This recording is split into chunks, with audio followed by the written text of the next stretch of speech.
யா அல்லாஹ், நீ மன்னிப்பவனாகவும் மன்னிப்பை விரும்புவனாகவும் இருக்கிறாய். எங்கள் அனைவரின் பாவங்களையும் மன்னிப்பாயாக.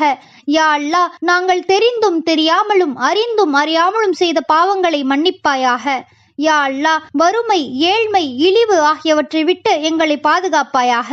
யா அல்லாஹ், நான் குழந்தையாக இருக்கும்போது என்னை என் பெற்றோர்கள் வளர்த்து பாதுகாத்தவாறே நீயும் அவ்விருவர்கள் மீதும் அன்பும் அருளும் புரிவாயாக. யா அல்லாஹ், இந்த உலகை விட்டு பிரிந்து சென்ற எங்கள் உற்றார் உறவினர்கள் மற்றும் எங்களின் நேசத்திற்குரியவர்களின் பாவங்களை மன்னிப்பாயாக. யா அல்லாஹ், அவர்களின் அந்தஸ்துகளை உயர்த்தி அவர்களின் கபர்களை விசாலப்படுத்துவாயாக. இன்னும் அவர்களின் கபர்களை சொர்க்கத்தின் பூஞ்சோலையாக ஆக்குவாயாக. யா அல்லாஹ், நாங்களும் ஒரு நாள் மரணிக்கக்கூடியவர்களாக இருக்கிறோம். யா அல்லாஹ், எங்களின் சக்கராத்தை லேசாக்குவாயாக. யா அல்லாஹ், மரணத்தின் தருவாயில் லா இலாஹ இல்லல்லாஹ் முஹம்மது ரசூலுல்லாஹ் என்று கூறி மரணிக்கக்கூடியவர்களாக எங்களை ஆக்குவாயாக.